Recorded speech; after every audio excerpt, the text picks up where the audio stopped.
Delhi NCR इस समय खतरनाक प्रदूषण की चपेट में है। ग्रैब के नियम बदलने के बाद भी हालात काबू में नहीं आ रहे। इसी बीच मुख्यमंत्री रेखा गुप्ता ने कहा कि दिल्ली को कई समस्याएं दहेज में मिली हैं और अब उन्हें जड़ से खत्म करने की कोशिश की जा रही है।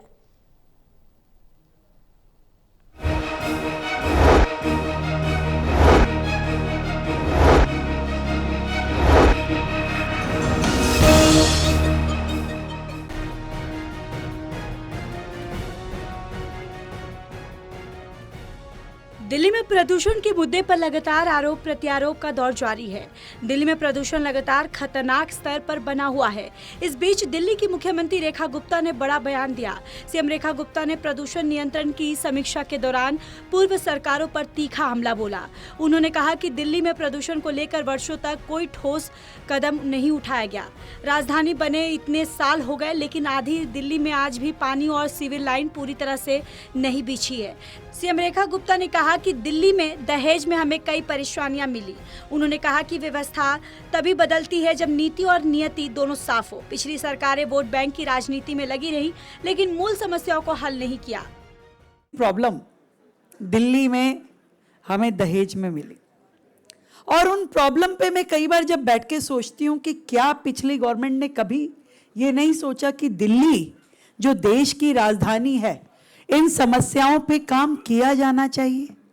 आज आज़ादी के 78 साल गुजर गए, दिल्ली को राजधानी बने हुए भी इतने ही साल गुजर गए, बल्कि उससे पहले अंग्रेजों ने ही ब्रिटिश काल में दिल्ली को अपनी राजधानी बना दिया था। तो क्या इतने सालों में दिल्ली की सड़कें, दिल्ली का ड्रेनेज सिस्टम, दिल्ली का पर्यावरण, दिल्ली की ग्रीनरी, दिल्ली के पार्क, हर चीज व्यवस्थित नहीं हो जानी चाहिए थी? सीएम रेखा ने आरोप लगाया कि पिछली सरकारों ने दिल्ली में अनियंत्रित जनसंख्या और अवैध बस्तियों की समस्याओं को और आगे बढ़ाया।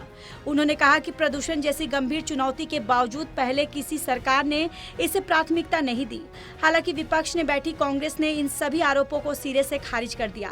कांग्रेस ने सीएम के आरोपों को राजनीतिक स्टंट बताया और कहा कि सरकार अपनी नाकामी छिपाने के लिए पिछली सरकारों पर ठिकरा फोड़ रही है।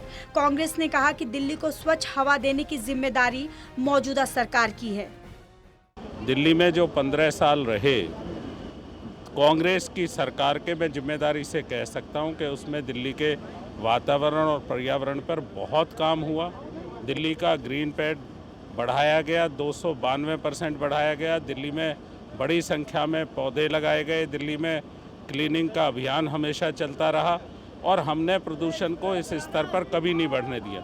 ये 11 साल जो आम आदमी पार्टी के थे, अब ये तो सबके सामने है कि इन्होंने हर बार नए वायदे किए पर काम नहीं किए। इसलिए हम बहुत स्पष्टता से कह सकते हैं कि ये जो पर्यावरण का मुद्दा है वो पिछली सरकार और इस सरकार के बीच झूल रहा है और ये सरकार बड़े बड़े वायदे करके फेल हो गई और अब ये अपना फेल होने के नारों को बदलना चाहती है बाई इलेक्शन को देखते हुए, क्योंकि सबसे पहले इन्होंने ही बयानबाजी की थी और अब उस बयान से मुकर रहे हैं। प्रदूषण हर साल दिल्ली की सबसे बड़ी चुनौती बनकर सामने आता है। सवाल वही है, कड़े कदम कब जमीन पर दिखेंगे और आखिर दिल्ली एनसीआर को स्वच्छ हवा कब मिलेगी? दिल्ली से प्रणेश शर्मा की रिपोर्ट।